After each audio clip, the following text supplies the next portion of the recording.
Hallo zusammen. In diesem Beitrag möchte ich mich mit der sogenannten Völkerwanderung befassen.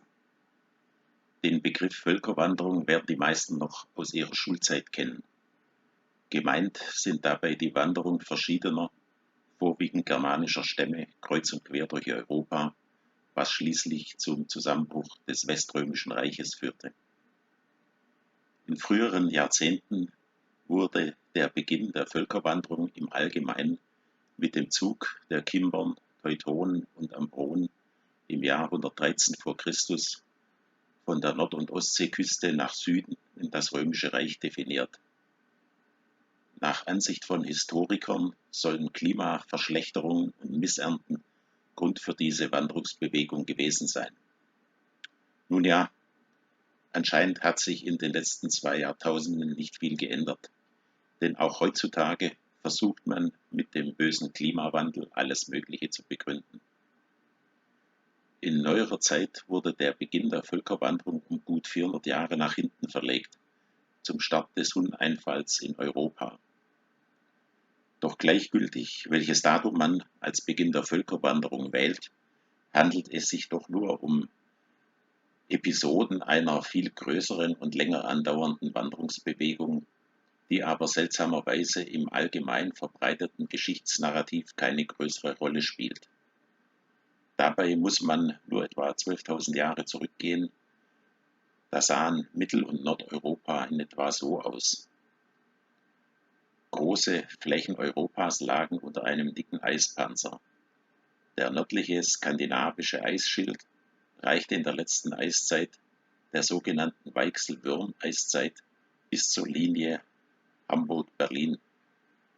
In der älteren Saale-Riß-Eiszeit reichte er sogar bis zum Nordrand der deutschen Mittelgebirge, also etwa der Linie Ruhrgebiet-Dresden. Wie man in der angezeigten Karte sehen kann, lag auch der Alpenraum unter einer Eisdecke, die im Alpenvorland den größten Teil Oberbayerns und das Allgäu bedeckte. Es dürfte daher klar sein, dass in einer derart lebensfeindlichen Umgebung eine nennenswerte Anzahl an Menschen nicht existieren konnten. Da zu vermuten ist, dass unsere Vorfahren auch nicht unter dem Eisschild hervorgekrochen sind, muss man davon ausgehen, dass sie irgendwann während der aktuellen Warmzeit aus südlicheren Gefilden nach Europa eingewandert sind. Ein Hinweis auf die zeitliche Einordnung dieser Einwanderung ergibt sich durch den Fund von Ötzi, einer erstaunlich gut erhaltenen Gletschermumie, die 1991 in den Tiroler Alpen gefunden wurde. Ötzi wurde mittels C14-Methode auf ein Alter von ca. 5300 Jahren datiert.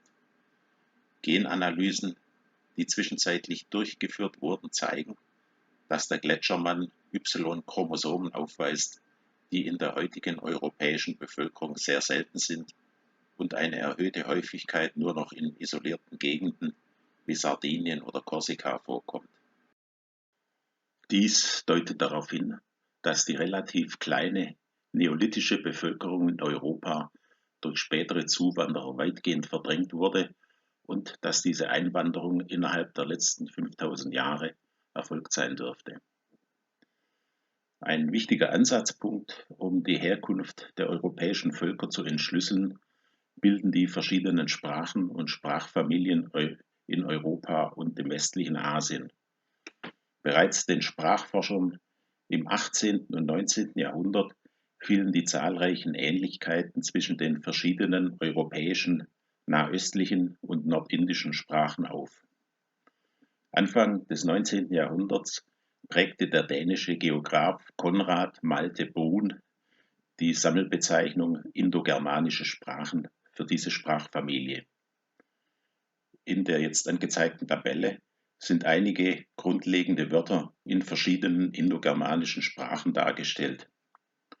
Wie man sieht, bestehen beträchtliche Ähnlichkeiten zwischen diesen Sprachen. Selbst die beiden hier aufgeführten außereuropäischen Sprachen, Hethitisch und Sanskrit, weisen diese Ähnlichkeiten auf. Hethitisch wurde in Kleinasien gesprochen und ist bereits vor gut 3000 Jahren ausgestorben. Das Hethitische wird als die älteste überlieferte indogermanische Sprache angesehen. Sanskrit wurde in Nordindien gesprochen und ist die Sprache, in der die Veden niedergeschrieben wurden. Allgemein stellten die Wissenschaftler fest, dass sich die Sprachen immer ähnlicher werden, je mehr man in der Zeit zurückgeht. Daraus ergab sich automatisch die Schlussfolgerung, dass es eine gemeinsame indogermanische Ursprache gegeben haben muss, aus der sich die neueren Sprachen entwickelt haben. Somit kann die ganze Sprachenfamilie als ein Baum dargestellt werden, dessen Stamm die gemeinsame Ursprache bildet. Die dicken Seitenäste bilden einzelne Sprachgruppen, wie die romanischen, germanischen oder slawischen Sprachen. Dass es irgendwann in der Vergangenheit eine gemeinsame indogermanische Ursprache gab, ist übrigens auch in der Bibel im Alten Testament festgehalten, und zwar im ersten Buch Mose, Absatz 11, der Turmbau zu Babel. Dort heißt es: Es hatte aber alle Welt einerlei Zunge und Sprache. Mit Babel ist Babylon gemeint. Da Babylon im Zweistromland, also Mesopotamien, liegt, hätten wir damit einen Hinweis auf den geografischen Ursprung der gemeinsamen Ursprache. Übrigens sollte es nicht stören, dass in der Sprachbaumabbildung die Ursprache als indoeuropäische Sprache dargestellt ist, da im englischen Sprachraum dieser Begriff bevorzugt wird, beide Begriffe aber synonym sind.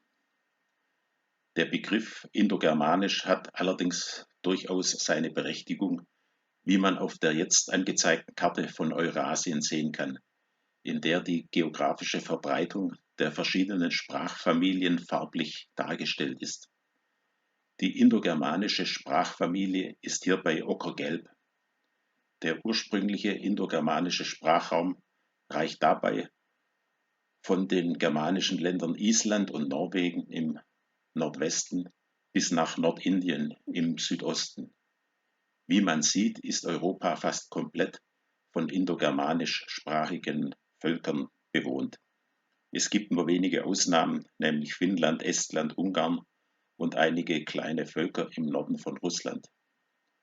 Das zweite Verbreitungsgebiet zieht sich im Süden vom Iran nach Afghanistan bis nach Nordindien.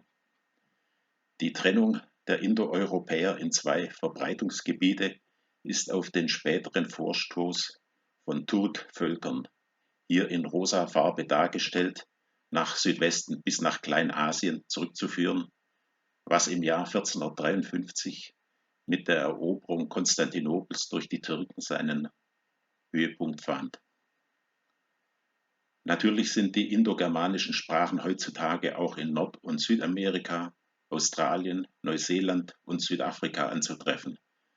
Da diese Verbreitung aber erst in den letzten 500 Jahren erfolgte, spielt sie für unsere Betrachtung keine Rolle.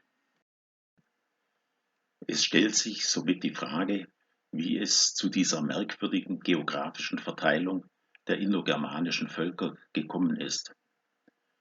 Dabei gibt es durchaus schriftliche Überlieferungen, die eine Antwort auf diese wichtige Frage geben. Allem Anschein nach haben aber die meisten Historiker der letzten 100 Jahre diese schriftlichen Quellen weitgehend ignoriert. Auf die möglichen Gründe möchte ich an dieser Stelle aber nicht eingehen. Eine dieser schriftlichen Quellen ist das Alte Testament. Mir ist durchaus bewusst, dass es einige Zeitgenossen gibt, die die Bibel und insbesondere das Alte Testament für eine Sammlung von Mythen und Legenden halten.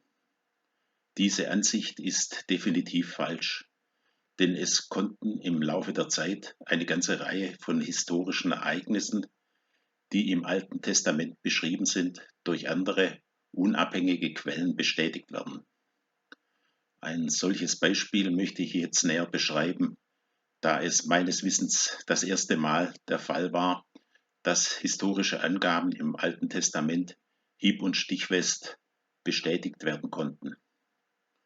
Und zwar handelt es sich hierbei um den sogenannten Stein von Moab, einer gut 1 Meter hohen und 60 Zentimeter breiten Basaltplatte, die im Jahr 1868 von dem elsässischen Missionar Frederik Klein, als er Palästina bereiste, entdeckt wurde. Als sich Klein die Platte näher anschaute, erkannte er schnell, dass in den Basalt 34 Zeilen Text in einer sehr alten Schrift eingezeichnet waren. Der Missionar versuchte daraufhin, den Stein zu kaufen, doch die ortsansässigen Beduinen nannten ihm einen exorbitant hohen Preis, den er nicht aufbringen konnte. Nach seiner Rückkehr bemühte sich Klein in Deutschland darum, Geldgeber für einen Ankauf zu finden. Der französische Schriftexperte Clermont-Ganneau bekam dadurch Wind von der Sache und versuchte ebenfalls, den Moabstein zu erwerben. Doch auch er konnte den Betrag nicht so schnell aufbringen. Immerhin gelang es ihm, eine Papierkopie der Schriftzeichen auf der Stele anzufertigen und diese anschließend in Frankreich zu übersetzen. Die Übersetzung erregte einiges Aufsehen, denn es war schnell klar, dass es sich um das älteste bekannte Schriftzeugnis aus Palästina handelte. Als Clermont-Ganneau daraufhin mit dem erforderlichen Geldbetrag für den Ankauf nach Palästina reiste, musste er allerdings feststellen, dass die misstrauischen Beduinen den Stein mittlerweile zertrümmert hatten. Vermutlich hatte das offensichtlich große Interesse der Europäer an dem Stein die Beduinen zu der Annahme verleitet, es müsse darin etwas besonders Wertvolles verborgen sein. Immerhin gelang es dem Franzosen noch, circa 20 Bruchstücke einzusammeln. Der wieder zusammengesetzte Stein ist heute im Louvre in Paris ausgestellt. Aus dem Text auf dem Stein von Moab ergibt sich, dass es König Mescha von Moab im 9. Jahrhundert vor Christus gelungen war, sein Land aus der Tributpflicht gegenüber Israel zu befreien. Auf die zahlreichen Einzelheiten im Text brauche ich jetzt hier nicht näher einzugehen. Wichtig für uns ist nur festzustellen, dass die im Alten Testament beschriebenen Ereignisse und handelnden Personen mit der Beschreibung auf der Moab-Stele exakt übereinstimmen. Bevor wir auf den Ablauf der Völkerwanderung zu sprechen kommen, ist es noch erforderlich, vorher eine weitere Fehlannahme auszuräumen, nämlich, dass die früheren Bewohner des Nahen Ostens, Ägyptens und Kleinasiens identisch mit der heute dort lebenden Bevölkerung wären. Dies ist definitiv nicht der Fall, wie zahlreiche überlieferte Abbildungen, schriftliche Zeugnisse und in neuerer Zeit auch Genanalysen zeigen. So haben die älteren ägyptischen Mumien in der Regel blonde, rote oder braune Haare und insgesamt ein europäisches Aussehen. Genanalysen an ägyptischen Mumien ergaben, dass es eine große genetische Übereinstimmung mit den weißen Europiden, aber kaum eine Übereinstimmung mit den heutigen Ägyptern gibt. Auch Statuen aus dem Zweistromland sind mit blauen Augen dargestellt. Hier jetzt ein Artikel über das Ergebnis von neueren Genanalysen in Israel, die zeigen, dass die früheren Bewohner blaue Augen und eine helle Haut hatten. Offensichtlich passt dieses Ergebnis vielen der heutigen Israelis überhaupt nicht ins historische und politische Konzept, denn es setzten umgehend Versuche ein, diese Erkenntnisse umzudeuten und zu entschärfen. Hier ein Pressebeispiel aus der Times of Israel, wo bereits in der Überschrift suggeriert wird, blaue Augen wären anormal. Ist doch schön, dass die 900 Millionen Weißen endlich mal erfahren, dass sie anormale Mutanten sind. Aber Spaß beiseite. Immerhin ist die zweite Behauptung in dieser Überschrift, dass es Gemeinsamkeiten in der Genetik zwischen dem antiken Palästina und dem Iran gibt, zumindest teilweise richtig. Allerdings gab es keine Wanderungsbewegung vom Iran nach Israel, sondern es war genau umgekehrt. Bereits ein Blick in die Tora bzw. das Alte Testament hätte genügt, um diese Frage zu klären. Damit sind wir aber auch schon mitten im Thema, nämlich dem Beginn der großen Völkerwanderung nach Europa. Jedem realistisch denkenden Menschen sollte klar sein, dass sich die weiße Urbevölkerung des Nahen Ostens und Kleinasiens nicht auf einmal in Luft aufgelöst hat oder vom Erdboden verschluckt wurde, sondern zu irgendeinem Zeitpunkt eine Abwanderung aus diesen Gebieten stattgefunden haben muss. Die Situation zum Beginn der Ereignisse ist in der folgenden Abbildung dargestellt. Es gab Mitte des 9. Jahrhunderts vor Christus zwei israelitische Reiche, ein Nordreich, das die 10 Nordstämme umfasste, mit der Hauptstadt Samaria, und ein Südreich, das die beiden Stämme Juda und Benjamin einschloss, mit der Hauptstadt Jerusalem. Israel befand sich geografisch in einer unangenehmen Mittellage zwischen den beiden wesentlich mächtigeren Nachbarstaaten, im Südwesten Ägypten und im Nordosten Assyrien. Der Startpunkt der Migration ist im Alten Testament im 2. Buch der Könige ab Kapitel 15 beschrieben. Um das Jahr 740 vor Christus griff das Assyrische Reich unter seinem Herrscher Tiglat-Pileser das israelitische Nordreich an und besetzte dessen nördliche Gebiete. Die Bewohner wurden zwangsweise in das nordöstliche Grenzgebiet von Assyrien umgesiedelt. In den folgenden Jahren griffen die Assyrer immer weiter südlich gelegene Gebiete an und belagerten die gut befestigte Hauptstadt Samaria, die schließlich nach 3 Jahren Belagerung im Jahr 721 vor Christus in die Hände der Assyrer fiel. König der Assyrer war zu dieser Zeit Sargon II. Die israelitischen Bewohner erlitten das gleiche Schicksal wie ihre weiter nördlich wohnenden Landsleute und sie wurden ebenfalls nach Medien in den westlichen Teil des heutigen Irans zwangsumgesiedelt.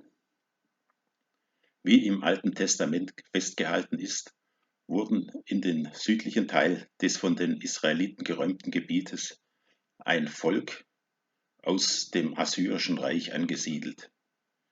Dieses Land, das etwa 1/3 Palästinas umfasst, wurde in den folgenden Jahrhunderten Samaria genannt. Bis zu diesem Zeitpunkt waren die beiden Stämme Juda und Benjamin im israelitischen Südreich noch weitgehend ungeschoren davongekommen. Dies änderte sich im Jahr 701 vor Christus, als der neue assyrische König Sankerib mit einer großen Streitmacht das Südreich angriff. Nach und nach wurden alle befestigten Städte von den Assyrern erobert und die Belagerung der Hauptstadt Jerusalem begann. Diese Belagerung wurde jedoch vorzeitig abgebrochen. Im Alten Testament wird ein Eingreifen Gottes als Grund hierfür genannt. In den schriftlichen Aufzeichnungen der Assyrer wird keine Begründung für den vorzeitigen Abzug gegeben. Es scheint aber so zu sein, dass der Feldzug in der Heimat nicht als Erfolg gewertet wurde, da König Sancherib nach seiner Rückkehr nach Ninive, der Hauptstadt Assyriens, von 2 seiner Söhne ermordet wurde. Immerhin wird noch mitgeteilt, dass 200.150 israelitische Bewohner des Südreichs Richtung Nordosten deportiert wurden. Wir haben somit zu diesem Zeitpunkt, also um das Jahr 700 vor Christus, die Situation, dass alle 10 israelitischen Nordstämme sowie ein beträchtlicher Teil der beiden Südstämme sich nunmehr im Gebiet des westlichen Irans aufhielten. Natürlich kann man sich die Frage stellen, warum die Assyrer diese Zwangsumsiedlungen vorgenommen haben.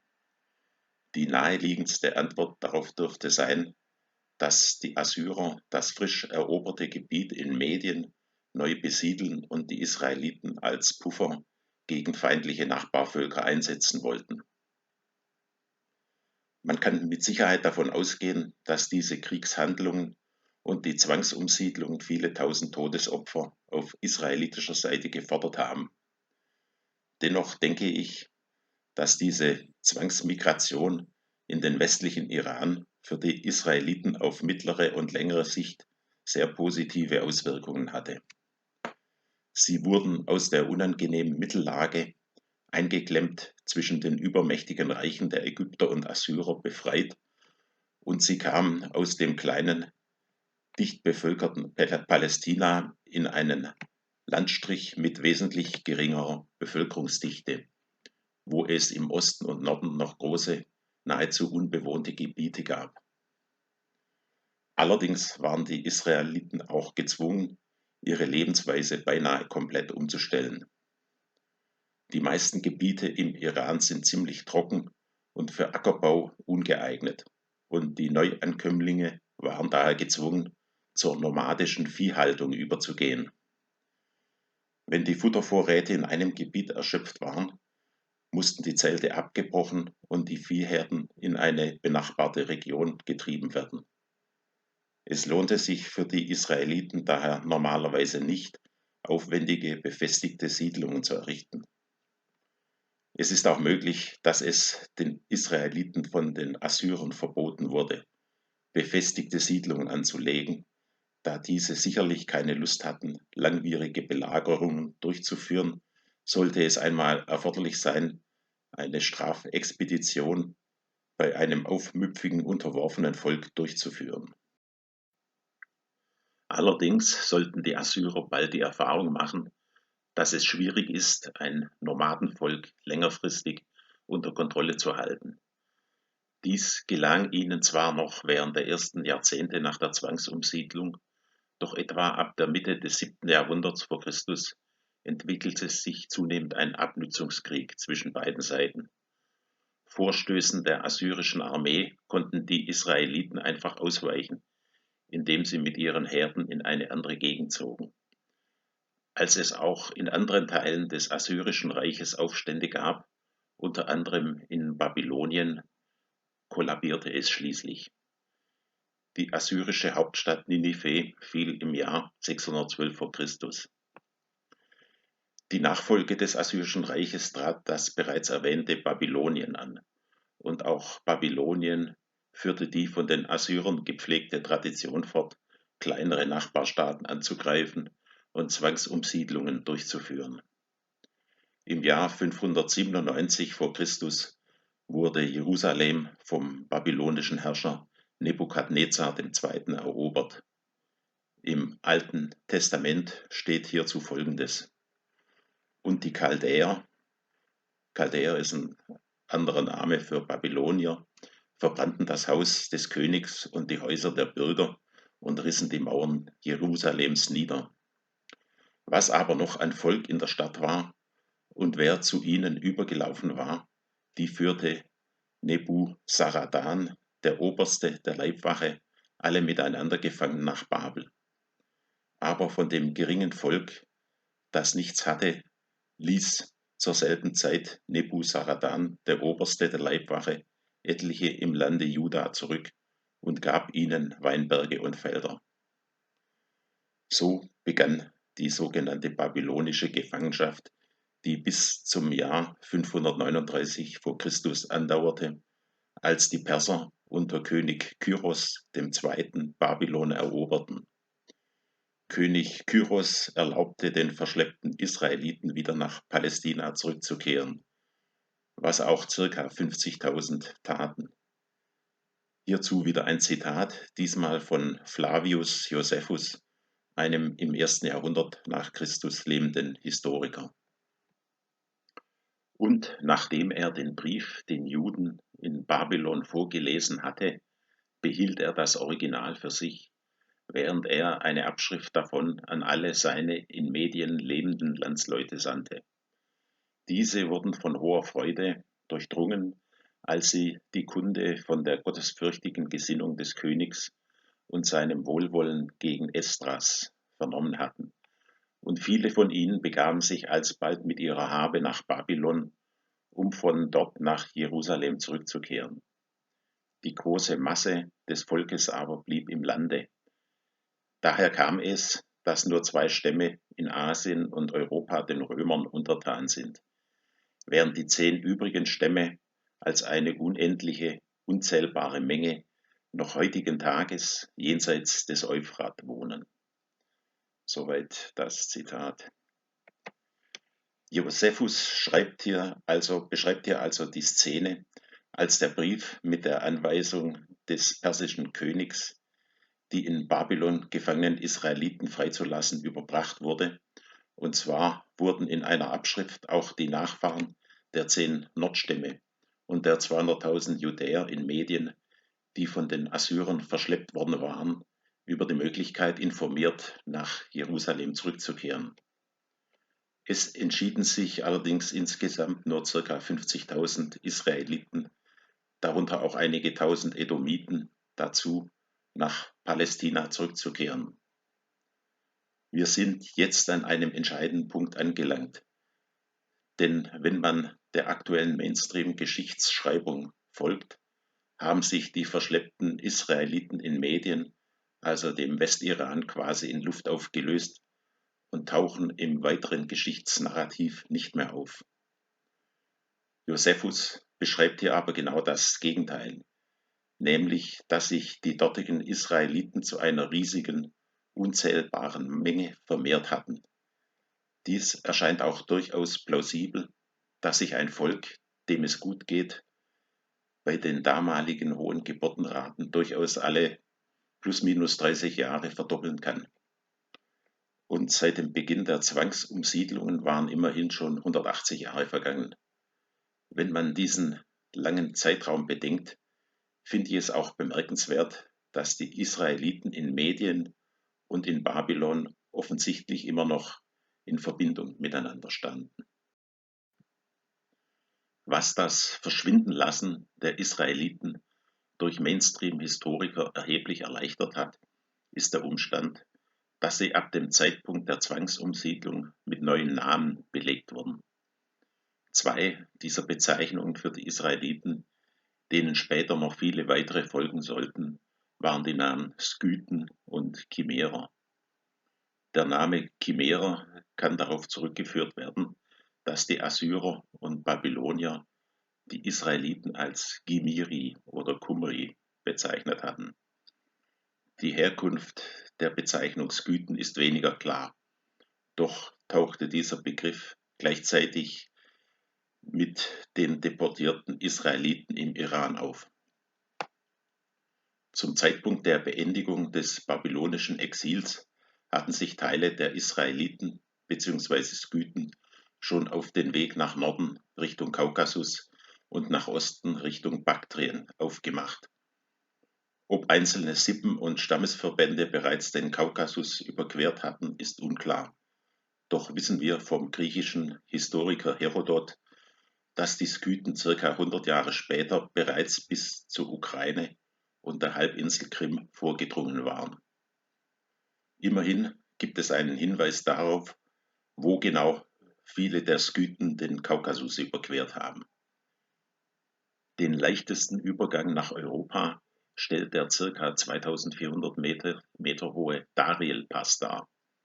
Siehe Abbildung, der mit der Dariel-Schlucht beginnt. Dieser wurde in früheren Zeiten als Pass der Israeliten bezeichnet. In neuerer Zeit war er als georgische Militärstraße bekannt. Dies zeigt, dass früher durchaus noch bekannt war, wer hier als Skythen oder Chimärer nach Europa gezogen war. Einen Zwischenstand über den Fortgang der Wanderungsbewegungen erhalten wir durch die Beschreibung des griechischen Historikers Herodot, der von 484 bis 425 vor Christus gelebt hat. Die folgende Karte der damals bekannten Welt wurde auf Basis seiner Beschreibungen erstellt. Die für uns hier interessanten Völker und Stämme habe ich gelb markiert.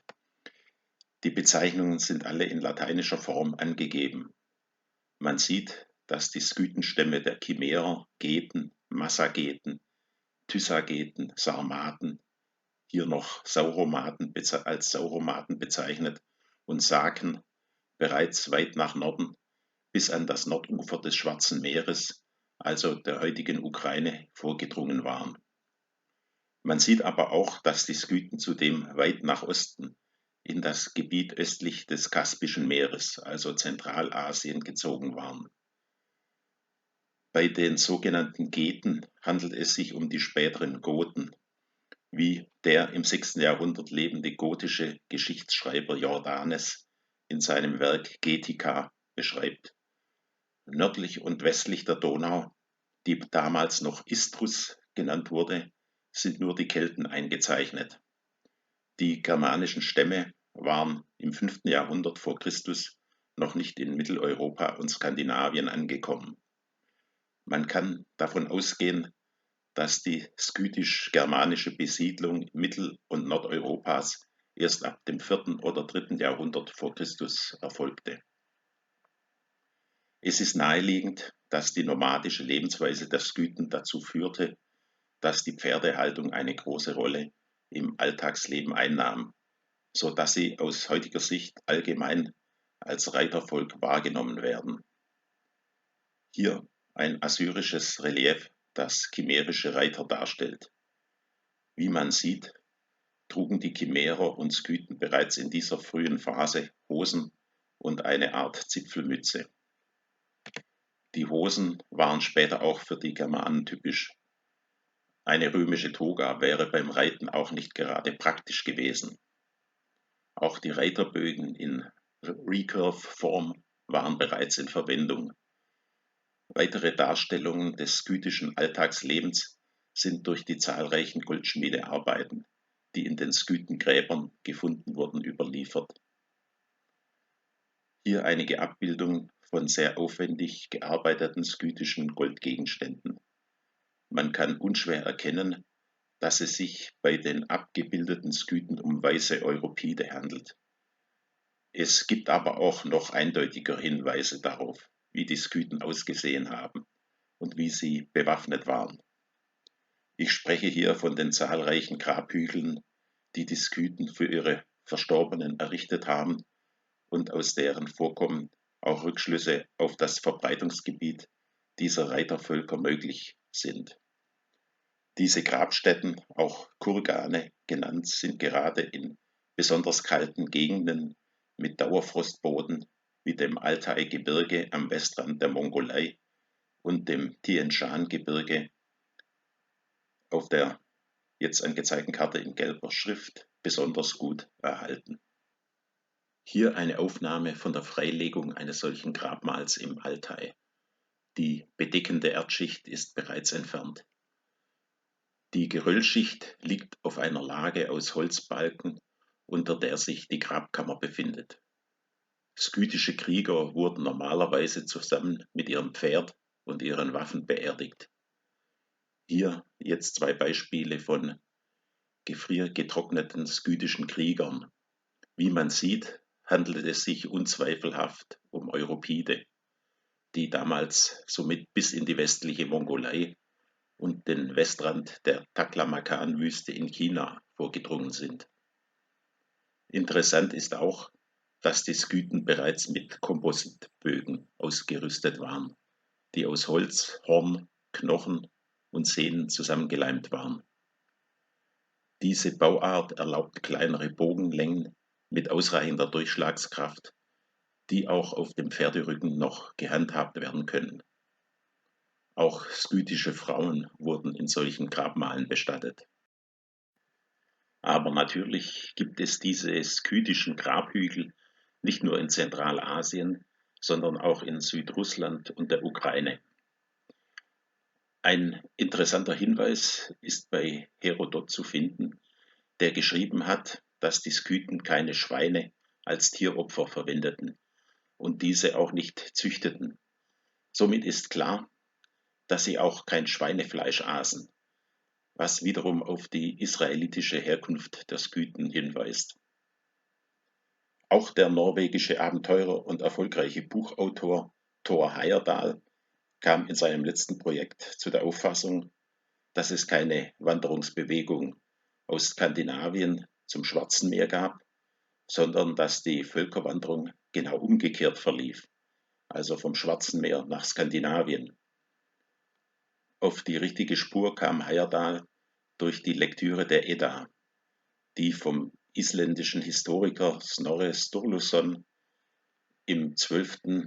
bzw. 13. Jahrhundert verfasst worden war. Heyerdahl kam zur Schlussfolgerung, dass Odin bzw. mit anderem Namen Wodan ein König oder Priesterkönig der Völkerwanderungszeit war, der sich mit seinem Volk zeitweise in dem Gebiet zwischen Schwarzem Meer und Kaspischem Meer aufhielt. Im Norden reichte das damals bewohnte Gebiet bis zum Fluss Tanais, was der antike Name für den Don ist. Im Süden war der Kaukasus, im Osten lag Asien oder Asaheim. Asgard, Asaheim, Vanaheim und so weiter waren somit keine mythischen Fantasielandschaften, sondern eine tatsächlich existierende Gegend. Des Weiteren wird in der Edda berichtet, dass Odin eine Vision oder einen Traum hatte, der ihn veranlasste, mit seinem Stamm oder Stammesverband nach Nordwesten Richtung Sachsland, also Deutschland, zu ziehen.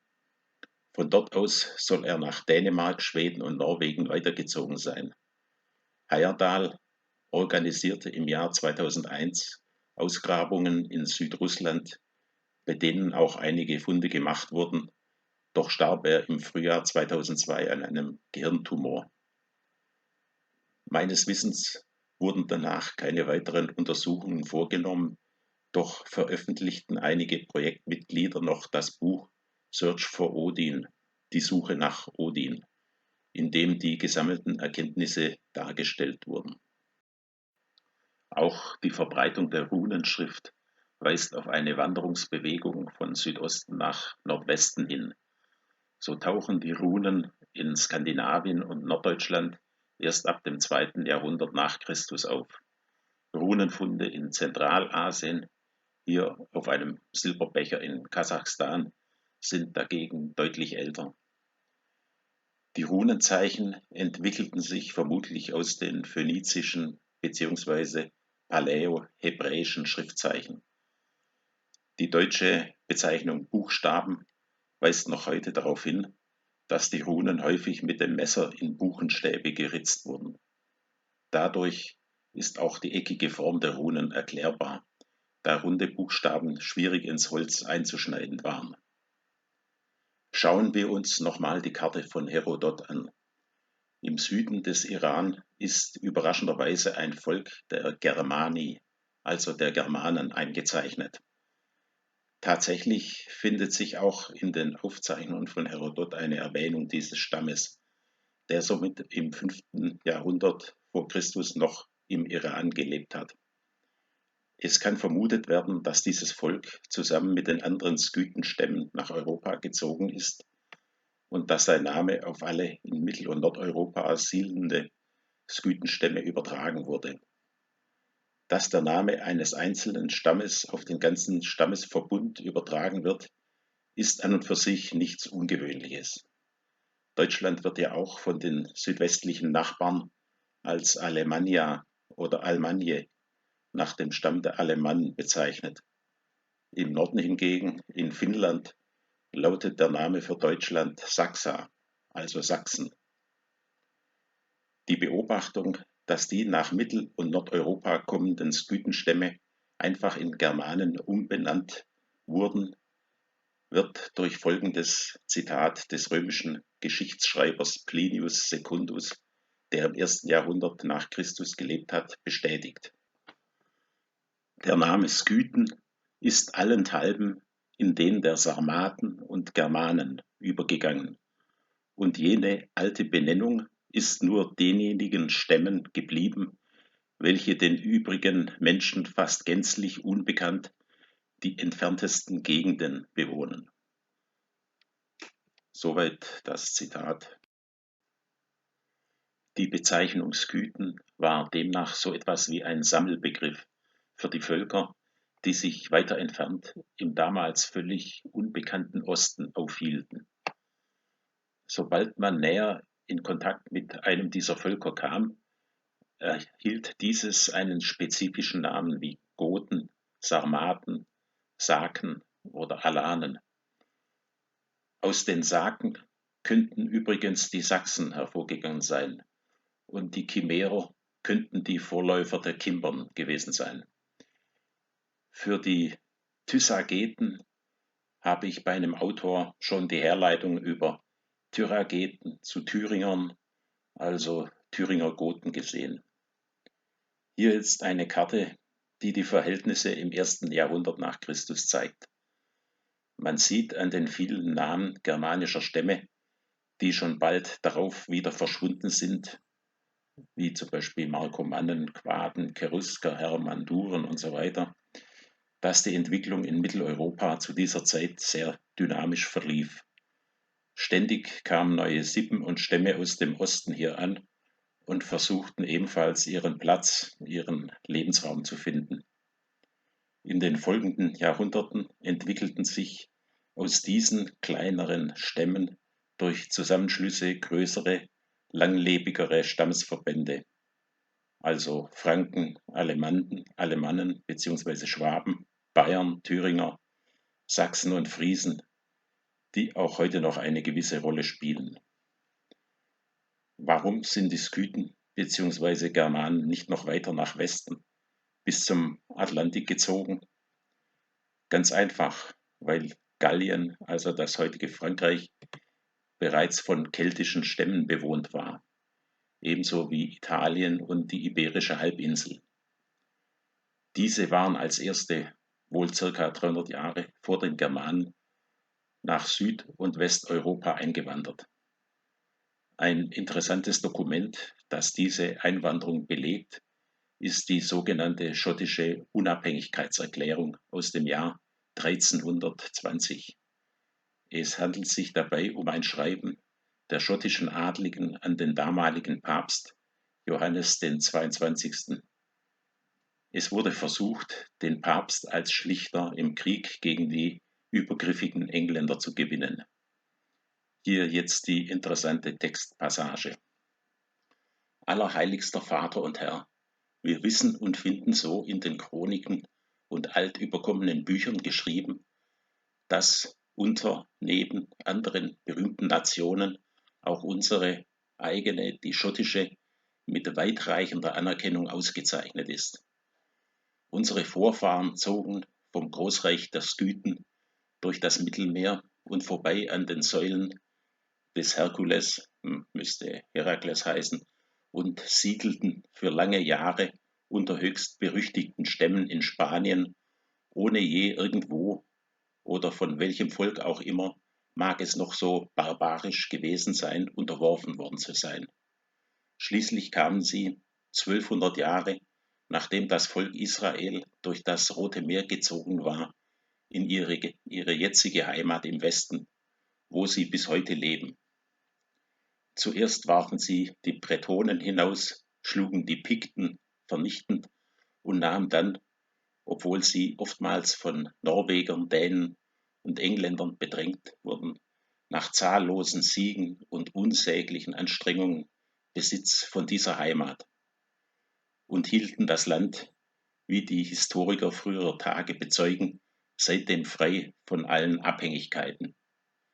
In ihrem Königreich regierten 113 Könige ihres eigenen königlichen Geschlechts, ohne dass diese Reihe auch nur von einem einzigen Ausländer unterbrochen worden wäre. Wie man sieht, war den schottischen Adligen selbst im Hochmittelalter durchaus noch bewusst, dass ihre Vorfahren per Schiff aus dem Nahen Osten gekommen waren und diese nicht in Schottland aus dem Boden gewachsen sind. Es ist natürlich davon auszugehen, dass die seefahrenden Skythen nicht nur in Schottland, sondern auch in Irland, Wales, der Bretagne usw. Gesiedelt haben. Bekannt ist, dass der israelitische Stamm Dan als ein Volk der Seefahrer bekannt war. Verschiedene Namen in Großbritannien, aber auch der Name von Dänemark, das in vielen Sprachen ja Danmark heißt, weisen auf diesen Stamm hin. Allerdings ist davon auszugehen, dass ein Großteil dieser ersten Einwanderungsphase nach Europa über die Balkanroute erfolgte. Wie bereits eingangs erwähnt, war Kleinasien, also die heutige Türkei, im 1. Jahrtausend vor Christus noch von Europiden bewohnt, die irgendwann begannen, nach Europa zu wandern. Zunächst nach Griechenland und den Balkan, dann nach Italien, Spanien und Gallien. Auch in Süddeutschland fand eine frühe Besiedlung durch diese Völker statt, wie Überreste keltischer Wehranlagen sowie Grabstätten beweisen. Die archäologischen Zeugnisse der Latein- und Hallstattkultur dürften auf diese Einwanderer zurückzuführen sein. Insgesamt kann man die europäische Völkerwanderung in 3 Phasen einteilen. Erstens die keltische Einwanderung, woraus sich vor allem die romanische Sprachfamilie mit Italienisch, Französisch, Spanisch, Portugiesisch und Rumänisch entwickelte. Zweitens die germanische Einwanderung mit den Sprachen Deutsch, Englisch, Niederländisch, Schwedisch etc. Diese germanische Phase war spätestens im 6. Jahrhundert beendet, als die Langobarden Italien erobert hatten. Diese Eroberung hatte jedoch längerfristig keine nennenswerten Auswirkungen, da die Langobarden von der viel größeren einheimischen Bevölkerung innerhalb weniger Generationen assimiliert wurden. Dasselbe gilt für die Ostgoten in Italien, die Franken in Gallien und die Westgoten in Spanien. Eine Ausnahme stellt allerdings England dar. Hier erfolgte im 5. und 6. Jahrhundert die Invasion Englands durch ein Bündnis von Sachsen, Angeln, Friesen und Dänen und verdrängte erfolgreich die vorher verbreitete kelto-romanische Sprache und Kultur. Hier eine Karte, die die Machtverhältnisse in England um das Jahr 600 darstellt, also circa 150 Jahre nach Beginn der Invasion der germanischen Stämme aus Norddeutschland und Jütland. Was wir bisher noch nicht erwähnt haben, ist die 3. Phase der europäischen Völkerwanderung, nämlich die Einwanderung der slawischen Völker ins östliche Mitteleuropa, auf den Balkan, in die Ukraine und nach Russland. Eigentlich ist dies auch nur eine Fortsetzung der Wanderung skythischer Stämme nach Westen, aber mit dem Unterschied, dass die Slawen zwar auch zu den Indogermanen gehören, aber doch eine eigene Sprachfamilie bilden.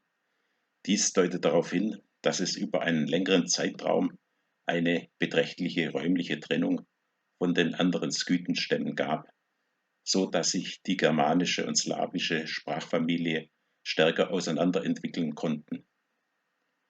Vielleicht war diese räumliche Trennung dadurch bedingt, dass die späteren Germanen den Weg über den Kaukasus und die Ukraine nach Mittel- und Nordeuropa nahmen, während die späteren Slawen zunächst östlich des Kaspischen Meeres bis zum Altaigebirge, also der Westgrenze der Mongolei, vordrangen und erst dann ihre Wanderung nach Westen begannen. Die Bezeichnung Skythen verschwand in dieser Zeit nach und nach aus den geschichtlichen Aufzeichnungen und wurde durch Namen wie Sarmaten, Alanen oder Veneder ersetzt. Teilweise siedelten slawische Völker auch in Gebieten, die zuvor von germanischen Stämmen in ihrem Drang nach Westen und Süden geräumt worden waren, so zum Beispiel in Böhmen oder im Gebiet des heutigen Polen. Den Abschluss der europäischen Völkerwanderung bildete im 9. Jahrhundert die Besiedlung des Pannonischen Beckens durch die anfangs noch nomadischen Magyaren, also die Ungarn. Diese machten sich anfangs durch Raubzüge bei ihren Nachbarn unbeliebt, doch endeten diese nach einer vernichtenden Niederlage auf dem Lechfeld südlich von Augsburg im Jahr 955. Kommen wir noch einmal auf die Karte von Herodot aus dem 5. Jahrhundert vor Christus zurück. Im Südosten der damals bekannten Welt habe ich 2 Begriffe gelb markiert: Ari und Indi, also Arier und Inder. Der Begriff Arier wird, wenn man mal von der unsinnigen Verwendung dieses Begriffes im Dritten Reich absieht, einem Volk zugeordnet, das in grauer Vorzeit, also circa 2000 Jahre bis 1500 Jahre vor Christus, in Indien erobert haben soll und dort dann die Veden in Sanskrit verfasst hat. Da Sanskrit eine indogermanische Sprache ist, ist belegt, dass irgendwann eine Eroberung oder Einwanderung durch Indogermanen stattgefunden haben muss. Jedoch kann man davon ausgehen, dass es über 1000 Jahre nach der Eroberung Indiens längst kein Volk der Arier mehr hätte geben dürfen. Es ist somit klar, dass hier etwas nicht stimmt. Die für mich wahrscheinlichste Erklärung ist, dass es sich bei den Ariern ebenfalls um einen Skythenstamm handelte, der aber, anders als die anderen Stämme, nicht nach Norden, sondern nach Südosten, nach Indien gewandert ist. Bestätigt wird diese Annahme dadurch, dass der historische Buddha mit dem Namen Siddhartha Gautama im Jahr 560 vor Christus in ein Adelsgeschlecht der Sakyer, was sich für mich verdächtig nach dem Skythenstamm der Saken anhört, hineingeboren ist. Auch wird Siddhartha Gautama normalerweise mit blauen Augen dargestellt. Immer wenn es bei einem Thema größere Unklarheiten gibt, ist es nach meiner Erfahrung ratsam nachzuschauen, ob es in den medialen Botschaften von Jakob Lauber vielleicht nähere Informationen gibt. Und tatsächlich habe ich auch hierzu eine passende Textpassage im großen Evangelium des Johannes, Band 2, Kapitel 212 gefunden. Der Römer Cyrenius macht im Gespräch mit Jesus die Bemerkung, dass seiner Meinung nach ein gewisser minimaler materieller Wohlstand Voraussetzung für eine höhere geistige Entwicklung sei. Diesen Wohlstand hätten zwar die Römer erreicht, nicht jedoch die europäischen Nordvölker, die in ihren unwirtlichen Ländern noch ums Überleben kämpfen müssten. Jesus antwortet darauf Folgendes: Sage ich, wahr und gut, und ich kann dir durchaus nicht sagen, dass du hier auch nur ein unwahres Wort geredet hast. Aber stelle du die Sache auf einem Weltkörper also her, dass alle Menschen ohne ihre besondere Arbeit und sonstige Tätigkeit so recht leidlich für den Leib versorgt dastehen und erkennen würden, dass sie so gestaltig ganz ohne Sorgen leben können. Und du hast in kurzer Zeit deine europäischen Nordvölker allenthalben vor dir. Deine europäischen Nordvölker waren einst in Asien als der Wiege des Menschengeschlechtes ebenso und noch besser mit allem versorgt als nun deine Römer und hatten eine unmittelbare Erziehung aus den Himmeln genossen. Und es gab Weise unter ihnen, wie sie bis auf mich die Erde nicht trug. Aber was war die Folge davon? Sie aßen und tranken ganz gemütlich, wurden von Tag zu Tag träger und verfielen von Geschlecht zu Geschlecht in den gegenwärtigen Stand. Nun aber, in solchem ihrem armseligsten Zustande, müssen sie sich im Schweiße ihres Angesichtes den magersten Unterhalt für ihren Leib verschaffen und sind dabei aber dennoch nicht ganz ohne Weise und Lehrer. Und siehe, eben solche ihre Not wird sie nach und nach auf eine Bildungsstufe setzen, die die gegenwärtige Roms bei weitem übertreffen wird in jeder Hinsicht. Soweit das Zitat. In dem Zitat wird somit bestätigt, dass die europäischen Nordvölker, womit hier vermutlich primär die Germanen gemeint sind, sich einst in Asien aufhielten und dort einen beträchtlichen Wohlstand und ein hohes geistig-spirituelles Niveau erreicht hatten und somit wohl befähigt waren, die indischen Veden und das iranische Avesta zu verfassen. Auf die beschriebenen Auswirkungen des Wohlstands und der Trägheit brauche ich wohl nicht näher einzugehen. Diese dürften den meisten einleuchten. Nun zum Fazit. Wie man sieht, erstreckte sich die Völkerwanderung über einen Zeitraum von gut 1,5 Jahrtausenden. Das, was die Mainstream-Historiker gemeinhin als Völkerwanderung bezeichnen, waren somit nur Episoden eines viel größeren Geschehens. Was ich in diesem Beitrag präsentiert habe, sind zum Teil auch keine neuen Erkenntnisse. Vieles war früheren Historikern, besonders im 19. Jahrhundert, noch bekannt. Dabei wäre es naiv anzunehmen, dass dieses Vergessen und Nichtbeachten alter Quellen einfach nur so oder aus Ignoranz geschehen ist. Natürlich steht eine politische Absicht, eine Agenda hinter der gezielten Änderung der Geschichtsschreibung. Auf dieses Thema werde ich im Rahmen dieses Beitrages jedoch nicht näher eingehen, da es sich um ein politisch vermintes Gelände handelt und es ja keinen Sinn macht, einen Beitrag zu erstellen, der dann von YouTube umgehend gelöscht wird. Es genügt, dass bereits alle meine Beiträge dem Shadow-Banning unterliegen. Generell bewegen wir uns mittlerweile in einem Umfeld, in dem es erforderlich ist, staatlichen Verlautbarungen und den Systemmedien und Institutionen grundsätzlich zu misstrauen und stattdessen den eigenen Verstand zu benutzen.